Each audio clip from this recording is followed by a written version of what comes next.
Trio tiles family members అందరికీ hi and welcome back to my channel. So నాతో పాటు barbecue స్పైస్కి రావడానికి మీరందరు రెడీయే కదా. So let's go.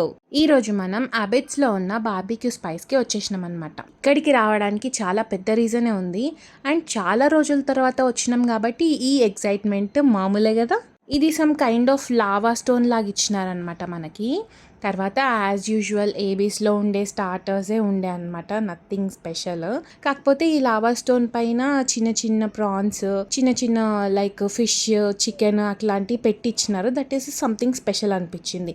ఏబీస్లో మనకి గ్రిల్ ఉంటుంది కదా, ఇక్కడ వచ్చేసి స్టోన్ ఉంది. నేను ఎప్పుడు ఏబీస్కి వెళ్ళినా అక్కడ నేను మటన్ మరక్ చూడలేదు అండ్ హలీం చూడలేదు. ఈ రెండు ఐటమ్స్ ఇక్కడ స్పెషల్ అనిపించింది కాబట్టి అన్ని పక్కన పెట్టి ఆ ఐటమ్స్ మాత్రం కుమ్మేసినాం అనమాట. అందరేమో కానీ నేనైతే బేసిక్గా ఆ స్టార్టర్స్ ఇంకా ఆ డెజర్ట్స్ కోసమే వెళ్తాను నేను ఏబీస్కి అండ్ బార్బిక్యూ స్పైస్ ఇట్లాంటి బఫేస్కి. అంత స్టార్టర్స్ ఇంకా డెజర్ట్స్ పైన కన్ను ఉన్న తర్వాత ఈ మెయిన్ కోర్స్ పైకి ఎవరు వెళ్తారు? నేనైతే అస్సలు కాన్సన్ట్రేట్ చేయలేను. ఇక్కడ కిడ్స్కి కూడా సపరేట్ సెక్షన్ ఉంది. లైక్ ఒక కిడ్స్కి పానీపూరి సెక్షన్ ఉంది అండ్ పిజ్జా సెక్షన్ ఉంది. డిఫరెంట్ టైప్స్ ఆఫ్ చిన్న చిన్న ఐటమ్స్ చేసేవన్నీ ఉన్నాయన్నమాట. చిన్న సైజ్ మోమోస్ చేసే సెక్షన్ కూడా ఉంది. నాకు అది క్యూట్ అనిపించింది అనమాట. చిన్నపిల్లల్ని తీసుకెళ్ళినప్పుడు వాళ్ళు ఎగ్జైటింగ్గా ఫీల్ అవుతారు కదా.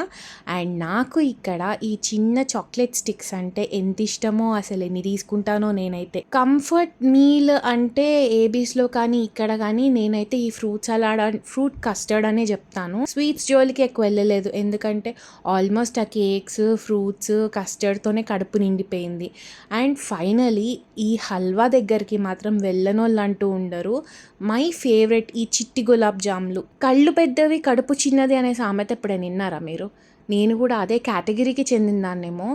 మొత్తం బౌల్ అంతా ఫిల్ చేసుకుంటా, బట్ హార్డ్లీ ఒక 5 పీసులు తిన్నానంటే చాలు, ఇంకా ముఖం కొట్టేస్తుంది నాకు. ఇందాక చెప్పినా కదా చిన్న పిజ్జాలు చేస్తున్నారని. This is a live pizza counter and pasta counter అనమాట. మనకి నచ్చినట్టు మనం ఏమేమి కావాలో టాపింగ్స్ అవన్నీ వేసుకొని చేయించుకోవచ్చు. మోమోస్ ట్రై చేసినాం కానీ అస్సలు బాగాలేకుండే. Pizza was good, everything was good. అంతా తినేసిన తర్వాత ఎంత ఆయాసం అవుతుందంటే, అంత ఆయాసమైనా సరే మన పొట్టలో ఐస్ క్రీమ్కి మాత్రం ఖచ్చితంగా ప్లేస్ ఉంటుంది. ఇక్కడ ఎన్ని రకాల ఐస్ క్రీమ్స్ సర్వ్ చేస్తే అన్ని రకాల ఐస్ క్రీమ్స్కి జాగా ఉంటుంది నా కడుపులో మాత్రం.